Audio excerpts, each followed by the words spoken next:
At 3:17 in the morning, I watched, mouth half open, eyes locked on the phone screen, as HOA Karen clumsily climbed a ladder in fuzzy slippers, a spray can in one hand and a flashlight clenched between her teeth like some dollar store ninja.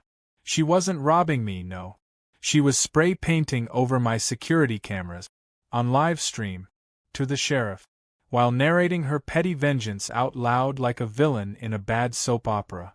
And the best part? She ended her amateur graffiti mission with a victorious shout of HOA orders before nearly falling off the ladder and yelling at a garden gnome like it had betrayed her. I was half concerned, half laughing, but mostly stunned.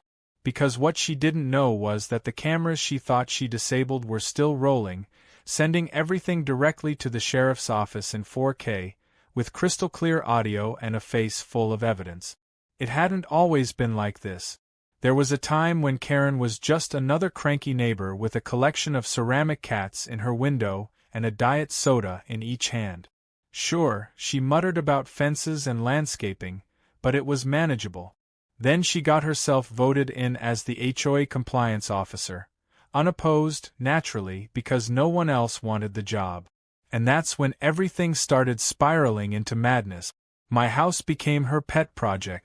First, she flagged my mailbox height, then my porch light color, and then came the great recycling bin incident, when she took photos of my trash on collection day and sent them to the HOA board for a disciplinary meeting.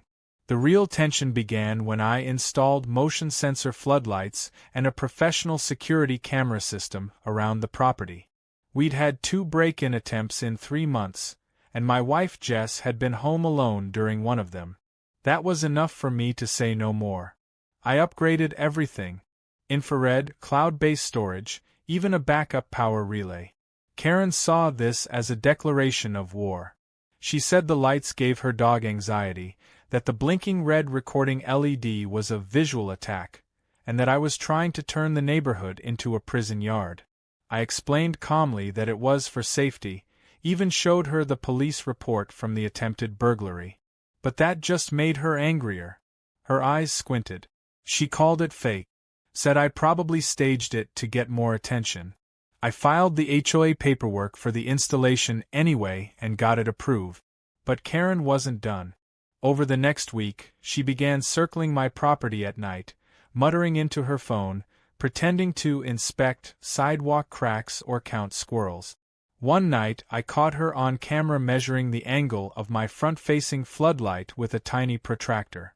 She claimed it was aimed directly at her cat's favorite nap spot on the windowsill across the street.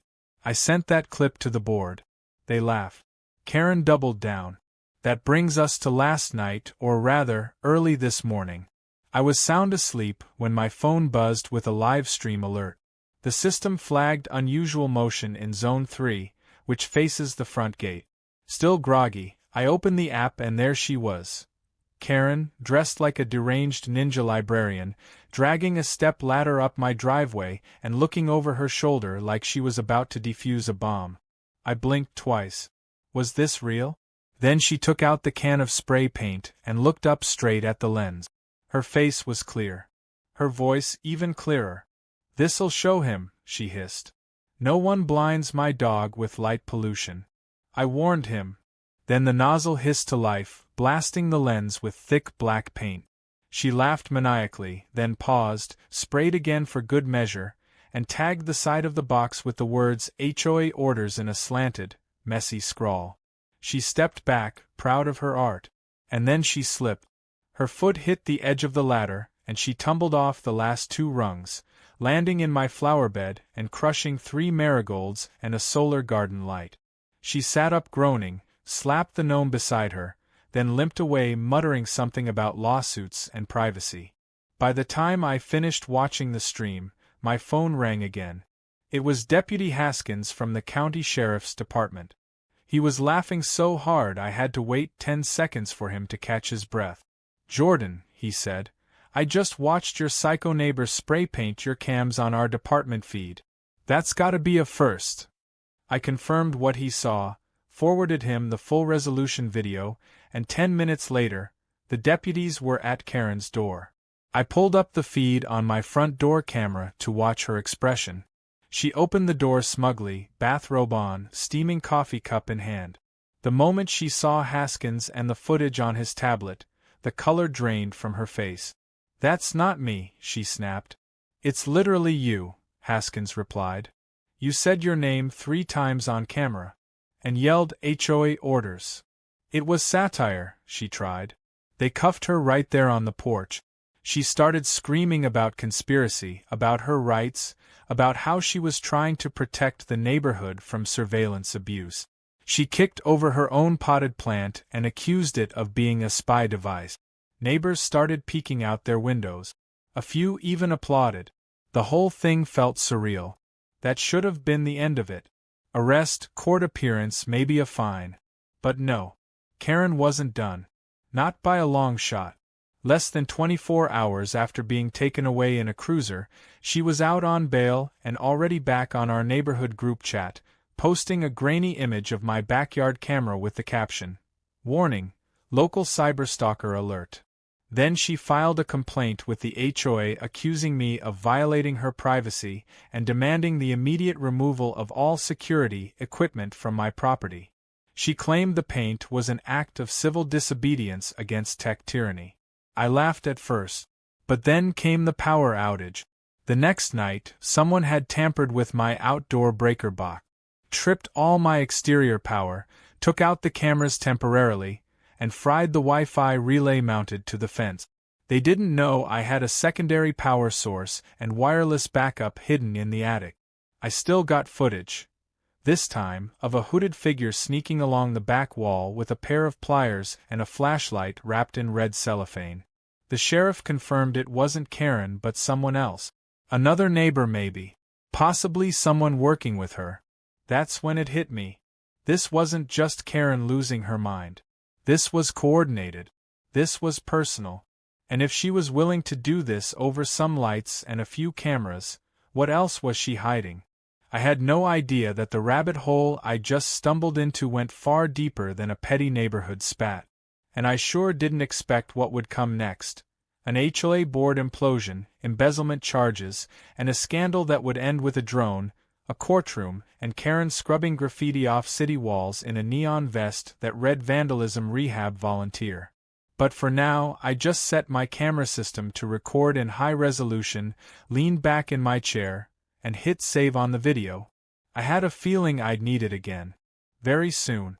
The morning after Karen's arrest felt oddly calm, as if the neighborhood itself had taken a deep breath. I walked out onto my porch with a mug of coffee and glanced around at the peaceful cul-de-sac. Birds chirped, sprinklers ticked on, and for once, no one was glaring at me from behind a curtain. But that brief silence didn't last. When I stepped into the garage, something felt off. The lights were out. My backup monitor was blank. The router hub that connected the exterior security feeds was fried, literally scorched at the edges. I checked the fuse box and saw the evidence clear as day. Someone had opened the panel and jammed a screwdriver between 2 terminals, shorting the line. It wasn't just vandalism, it was targeted. Someone wanted to blind me. But they didn't realize I had a separate battery-fed relay up in the attic that handled backup recording and cloud sync. That meant I still had footage to work with. I climbed up the foldable ladder and checked the relay logs. Sure enough, it had captured the outage. And something else. A cloaked figure had snuck around the side of the house with a flashlight wrapped in red film. They moved with more coordination than Karen, keeping low, careful not to step in mulch or crunch gravel. I couldn't make out the face yet, but the body language told me this was someone younger, faster, and more deliberate. I transferred the footage to a hard drive and made a call to Deputy Haskins. He told me to keep collecting everything and stay alert. He hinted that I wasn't the only one having problems with the HOA.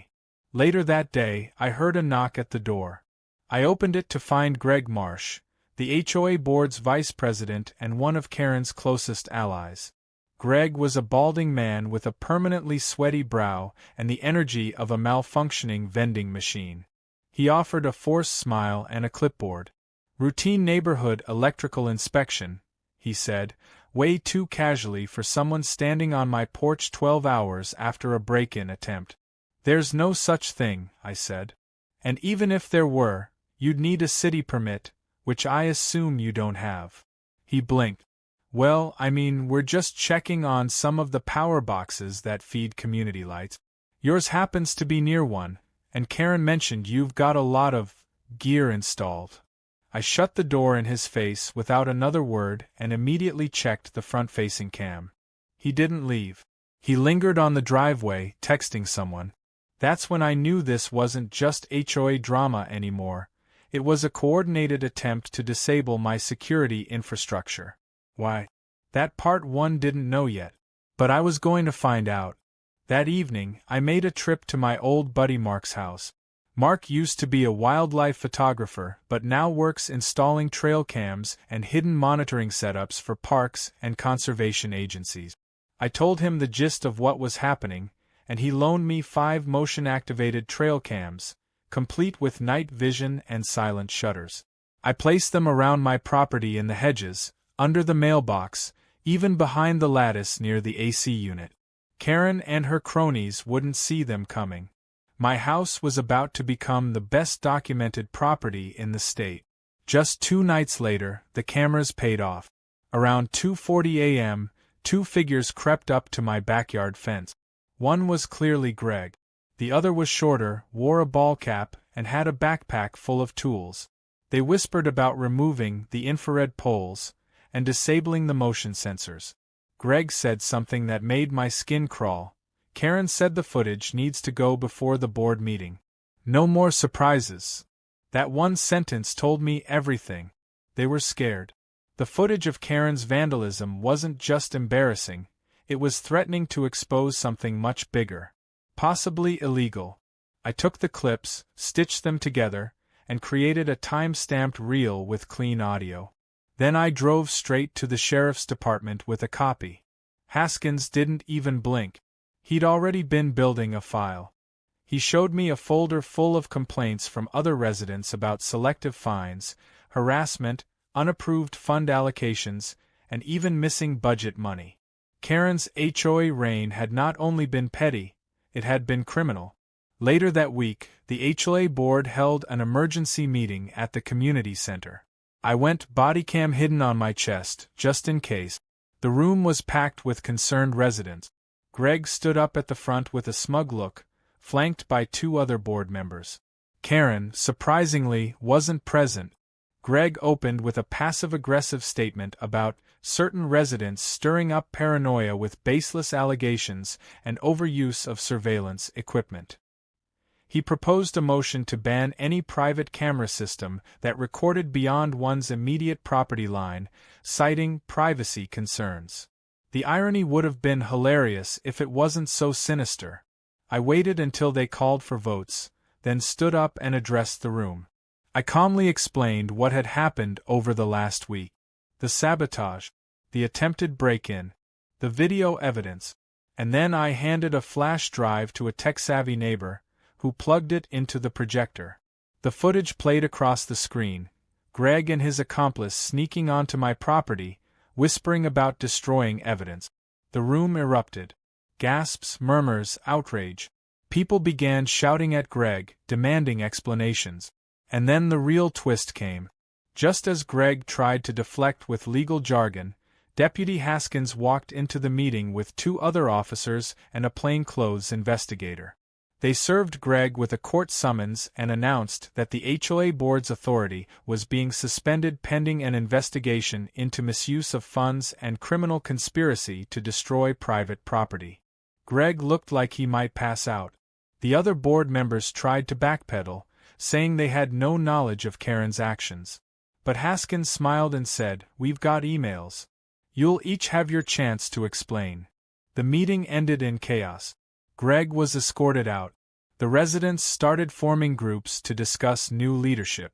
Some cheered. Others were just stunned. And me? I walked home under the glow of my motion lights, knowing that the war had officially escalated, and I was finally getting backup. That night, Karen posted on the neighborhood forum from a burner account, blaming deep state surveillance operatives for the takedown. She said her arrest was a political setup and that she'd return with proof that the cameras were fake and the footage doctored. But the one thing she hadn't counted on was how much tech knowledge my son Liam had. He had built the camera system from scratch.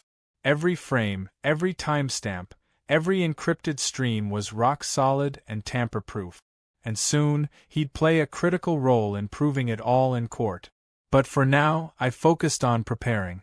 I beefed up my security further, added new firewalls, and even replaced the front-facing cams with newer models that had facial recognition. Karen and her friends weren't done, not yet. They had too much to lose.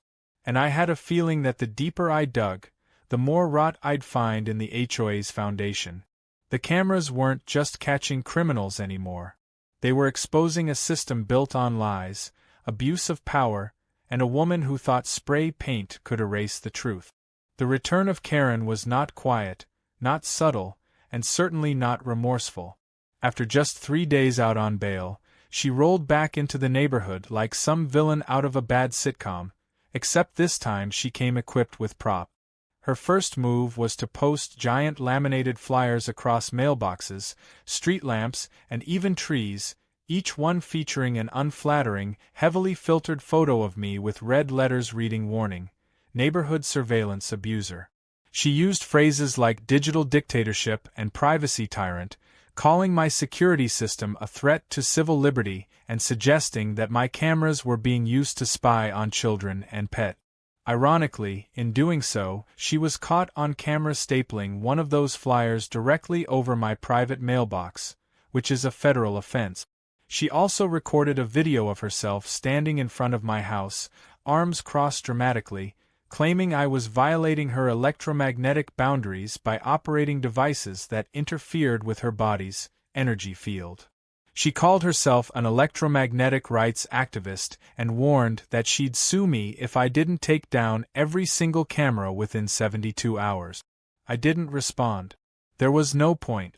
Karen was spiraling and grasping at anything she could to flip the narrative. What I did do was continue digging. With the help of my accountant friend Maya, we obtained public access to the HOA's budget filings, which, thanks to recent transparency regulations, were poorly hidden behind a paywalled but legally accessible document database. It didn't take us long to find problems. Tens of thousands of dollars had been allocated under vague labels like community enhancement and infrastructure realignment. One entry simply read pest mitigation, $9,400. That same month, Karen got a brand new custom-built gazebo installed in her backyard. Maya cross-referenced the contractor ID listed in the expense with permits filed at the county office. The names didn't match. The pest company didn't exist. But the gazebo contractor sure did. The deeper we looked, the uglier it got. Security lighting upgrades, non-existent. Community garden revitalization, never happened. Karen had been funneling funds with impunity, and now, with the board unraveling, she was panicking. She tried calling an emergency HOA meeting without proper notice, invited only select residents, and claimed it was a legal vote to impeach me from the neighborhood committee, something I wasn't even part of. When people showed up expecting a discussion about lawn care regulations, she launched into a bizarre rant about the rise of neighborhood surveillance fascism and how she was being persecuted by camera cultists. One woman left crying, and another guy recorded the whole thing and posted it online. Within a day, Karen was trending locally as a HOAzilla. Then came the restraining order. Not the one I filed, hers. She went to the county courthouse and filed a complaint against me, claiming my security lights and camera system were a form of targeted harassment that was causing seizures in her dog and contributing to psychological trauma. The document was so full of contradictions and nonsense that the court clerk flagged it before it even made it to a judge. Still, Karen paraded around the block with the stamped copy, claiming she had legal immunity and that I was forbidden from filming her at any time under any circumstances. She even taped a copy of the filing to a stop sign at the entrance of our street. I called Haskins, who practically wheezed from laughter when he saw it, and said, "Go ahead and leave that up. It's good evidence of mental instability." But while Karen was unraveling in public, the people around her weren't idle.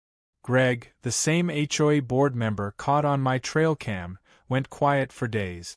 Then suddenly, I got an anonymous package left at my front door. Inside was a thumb drive, no label. It contained 2 audio recordings. In the first, Karen's voice was unmistakable. She was ranting to Greg about how I deserved to be purged, and that she'd take down the whole HOA before letting some nosy nerd ruin her legacy. The second was even more damning. A full confession, recorded during a phone call where she described rerouting HOA funds into a quiet reimbursement system where board members could request stress relief upgrades for the work they were doing. It was basically an open bribe program. I turned it over to the sheriff immediately. Haskins was no longer laughing. He said they'd been suspecting financial foul play for months, but this was the first concrete audio evidence they'd received. He passed it to a county prosecutor and warned me to be careful, because if Karen figured out someone was leaking info, she'd retaliate. And she did. Within 48 hours, my garbage can was knocked over twice, dog poop was mysteriously smeared across my driveway, and someone poured birdseed all over my lawn, attracting flocks of crows that dive-bombed anyone walking by. I caught part of it on camera, but the figure wore a hoodie and never turned toward the lens. It was coordinated, targeted chaos. Not enough to press charges, just enough to provoke. To add fuel to the fire, Karen tried to take her war public. She contacted a local TV news channel and pitched them a story about neighborhood surveillance abuse. She framed herself as a whistleblower who had been unjustly arrested for trying to protect her neighborhood's privacy. To their credit, the station's producer did some digging, found her mugshot from the vandalism arrest, and passed on the story. But someone, likely Karen herself, leaked an edited version of her original HOA orders, spray-painting video onto a community Facebook group. She claimed it was manipulated, deep-faked, part of a conspiracy. That's when my son Liam stepped in. Liam had been quietly watching all of this from the background. A software engineer by trade, he'd helped design the camera system to be tamper-resistant, with blockchain-integrated timestamps and cloud verification keys. When Karen claimed the footage was fake, he created a short video presentation that outlined the security layers and how the footage's metadata could be verified as authentic through multiple independent protocols. He sent it to the sheriff, who forwarded it to the county DA's office. They were impressed, so much so that Liam was formally asked to testify as a technical expert if the case went to trial. And just when things seemed like they couldn't get more bizarre, I got a knock on my door from a plainclothes investigator working with the state's Department of Consumer Affairs. He introduced himself, flashed a badge, and asked if he could talk. Inside, he told me this wasn't an isolated incident. There were whispers of HOA corruption rings operating across several counties, boards that used their positions to launder money, funnel resources, and retaliate against whistleblowers. Karen, it turned out, had served on 2 other HOA boards over the last 10 years, both of which collapsed under suspicious financial issues. She was on their radar already, but my footage and the audio from Greg had cracked it wide open. It was no longer just about neighborhood squabbles. This was a statewide investigation.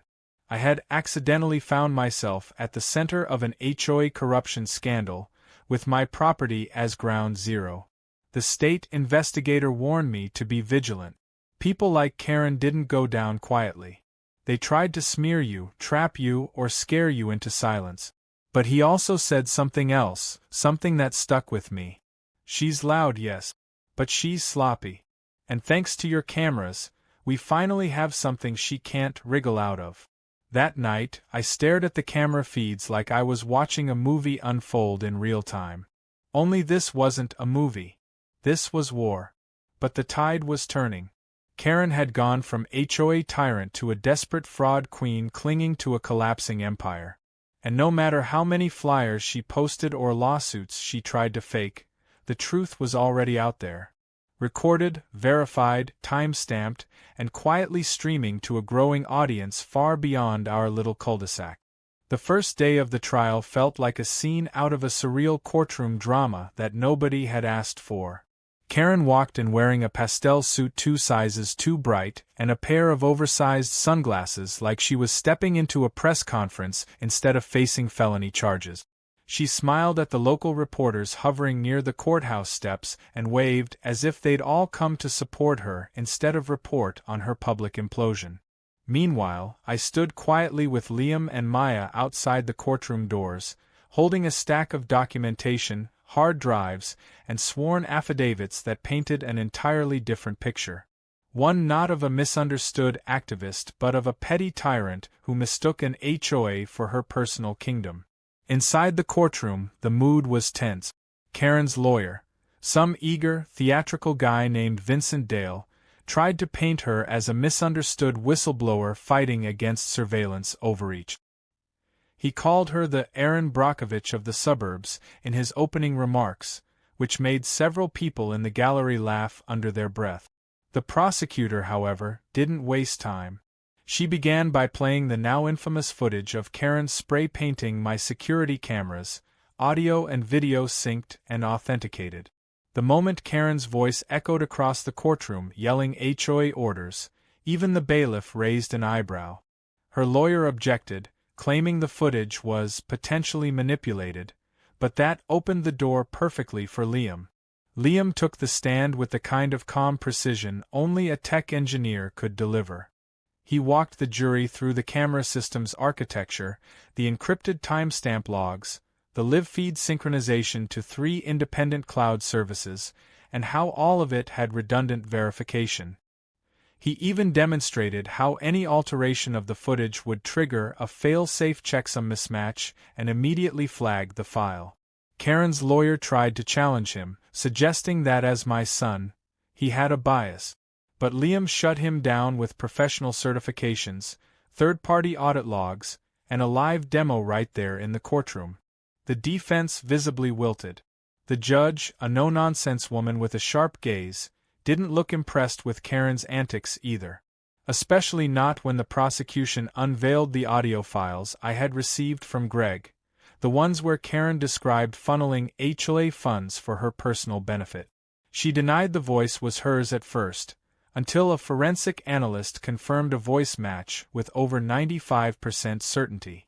Karen then pivoted to claiming it was satire, a joke taken out of context. The courtroom did not laugh. Then came the real implosion. One of the other board members, Sandra Bell, turned state's witness. Apparently, she had grown tired of the harassment and threats Karen had made to keep everyone quiet. Sandra provided a logbook of backdoor HOA financial records, handwritten notes that included entries like $4K for Greg's silence and change garden invoice, too obvious. She also turned over text messages from Karen that detailed strategies to discredit me, including the birdseed stunt and the propaganda flyers. In one text, Karen literally said, "Let's drown his cameras in crows and chaos." With mounting evidence and her allies folding one by one, Karen started to unravel in real time. She fired her lawyer mid-proceeding, called the judge a puppet of big surveillance, and demanded to represent herself. The judge allowed it, though reluctantly. What followed was a train wreck of objections, rants, and moments so absurd they felt like satire. At one point, she tried to submit a dream she had as evidence. Another time, she claimed my lawn gnome had recorded her thoughts. The jury sat in stunned silence. The judge finally issued a warning for contempt. Outside the courtroom, things weren't much calmer. The local news picked up the story and painted it as a bizarre HOA meltdown. The footage was now on every subreddit from r/public freakout to r/justice serve. Comments flooded in, ranging from disbelief to full-blown memes. One clip of Karen yelling, "I am the HOA," went viral within hours and was remixed into a dubstep track. My security camera footage had unwittingly become the internet's favorite sitcom. Meanwhile, I just wanted it all over. Back inside, the prosecution shifted focus to the financial trail. Maya provided expert testimony on the irregularities in the HOA budget. She brought receipts, contractor statements, even tax forms that contradicted the filed document. It was methodical, brutal, and damning. Karen didn't even try to dispute most of it by the third day. She just sat there muttering under her breath, occasionally scribbling nonsense into a notebook labeled, "The Truth They Fear." The final blow came from a drone video. During the early weeks of Karen's harassment, I had flown a hobby drone for an aerial shot of my yard renovation. By pure chance, the drone had captured Karen trespassing into my side yard with a paint can and whispering into her phone. In the background, another HOA member stood lookout. That video had sat unused until now, and when the prosecution played it in full, the courtroom fell silent. There was Karen, mid-conspiracy, clear as day. Her final defense crumbled right then. Her posture sagged, her notes slipped from her hands, and she whispered, "This isn't real." After closing arguments, the jury took less than 2 hours to deliberate. Guilty on multiple counts: vandalism, criminal mischief, trespassing, conspiracy to destroy evidence, and embezzlement. The judge sentenced her to community service, restitution to the HOA fund, and a 5-year ban from holding any neighborhood authority position. She also mandated a psychological evaluation and limited her internet activity, citing her escalating conspiracy theories. There would be no jail time, but Karen's reputation was permanently scorched. She didn't go quietly. As they led her out of the courtroom, she tried to give one last speech about the perils of mass surveillance and promised to write a book called The Neighborhood Betrayal. No one clapped. One guy in the gallery actually coughed loudly to drown her out. And that was that. The reign of HOA Karen had officially ended, not with a bang but with a whimper and a stack of subpoenas. In the weeks that followed, the neighborhood began to shift. The state dissolved the former HOA and put an interim committee in place with oversight from the county. Residents who had been afraid to speak out started sharing their stories. Turns out Karen had been targeting people for years. Fines that weren't real, threats of liens, rules she invented on the fly. With the help of the sheriff and the new board, we began rebuilding, not just systems, but trust.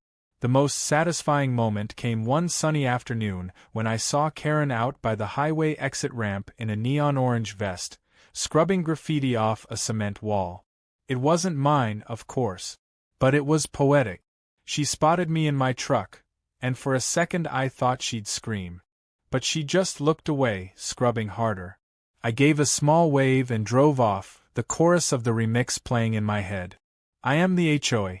Despite all the madness, what struck me the most was how a simple camera system, installed for my family's safety, had uncovered a web of lies, corruption, and obsession so deep that it took a courtroom, a drone, and an entire digital army to bring it to light. I hadn't planned to become the face of HOA resistance, but I didn't regret it either. Because sometimes the only thing standing between order and chaos is a blinking red light and a good internet connection. The dust didn't settle immediately after Karen's sentencing. The chaos she left behind lingered like smoke from a smoldering dumpster fire. Neighbors still walked with a bit of caution, unsure of what normal looked like anymore. The HOA had operated for so long under Karen's bizarre rule that the absence of her voice echoing across Facebook groups or shoving notices into mailboxes almost felt unnatural. But for the first time in a long while, people began to speak freely. Conversations on sidewalks no longer halted when someone walked by. The old man 2 doors down put his wind chimes back up. The couple across the street finally brought out the patio furniture Karen had banned for being visually aggressive. Little things. Restorations of life before all the absurdity. I didn't expect what came next. One afternoon, I was installing a new set of solar panels on the garage roof, part of a long-delayed project Karen had fought tooth and nail, and I noticed a small group of neighbors gathered at the edge of my driveway. They weren't protesting. They were applauding. Someone handed me a thank you card. Inside was a Starbucks gift card and a message signed by over a dozen households. "Thanks for standing up when the rest of us were afraid to." That meant more to me than the verdict ever did. It reminded me that sometimes, taking the hit in public meant others could finally breathe in private. With the HOA formally disbanded and a county-appointed trustee overseeing its restructuring, I was asked to join a committee to help rebuild the framework. At first, I hesitated. I wasn't looking to be the face of neighborhood policy. But after everything we'd uncovered, phony fines, embezzled landscaping contracts, made-up ordinances, it felt wrong to walk away. I agreed, but only on the condition that transparency would be absolute. Every rule, every expenditure, every meeting recorded and made available to the residents. No more backroom alliances. No more personal vendettas disguised as regulation. Maya became treasurer, the perfect choice given her role in exposing the financial mess. Liam helped design a small internal system that tracked complaints, budgets, and meeting agendas. And best of all, the new rules strictly prohibited any one person from holding too much authority without oversight. Karen had made herself queen of the HOA by exploiting a vacuum of accountability. We weren't going to let that happen again. Meanwhile, Karen had begun her community service sentence. The first week, she was assigned to pick up litter on the edge of a parkway just outside town. By week 2, she'd been transferred to the city's graffiti cleanup division. Her punishment was beautifully ironic. Every day she scrubbed spray paint off walls, power boxes, and benches, wearing a vest that said Vandalism Rehab Volunteer. Photos started circulating online. She was no longer HOA Karen. She was Graffiti Karen now, and the internet had a field day. Memes, TikToks, even a fan page dedicated to watching her slowly vanish into obscurity. Still, I knew better than to fully count her out. Karen wasn't the type to take her fall quietly. She tried to apply for HOA board positions in neighboring counties under a different name, but her face was too well known. One HOA posted a public notice that explicitly stated anyone involved in the Karen Green HOA incident was ineligible to serve in any leadership role. Another community created a vetting process just to avoid what happened to us. In a weird way, she became the case study in every HOA reform seminar within 50 miles. And then came the final twist. About 2 months after the trial, I received a certified letter in the mail. It was from Karen. Handwritten. 7 pages long. The first paragraph was a bizarre mix of apology and self-pity, blaming the pressure of expectations, her upbringing, and spiritual misalignment caused by LED lights. The second paragraph spiraled into conspiracy theories about how my cameras had somehow accessed her thoughts. By page 4, she was quoting ancient philosophers out of context and referencing a dream she had where a garden gnome judged her in court. But the last page took a different turn. She offered me a deal. If I agreed to cease surveillance activities on my property and publicly clear her name, she would refrain from filing a defamation suit. I almost laughed, but I didn't. I forwarded the letter to the county prosecutor and added it to the ever-expanding file labeled Ongoing Concerns. Karen Green. They advised me not to respond. And I didn't. I simply increased the motion detection radius on my property cameras and added a soft chime whenever anyone approached the front porch. By now, Liam's home security app was gaining traction. After witnessing how effectively the system had exposed corruption, neighbors asked if they could install versions of it for their own homes. So he launched it as a small startup. We called it ClearWatch. The slogan was simple: truth has footage. Within weeks, people from outside our neighborhood were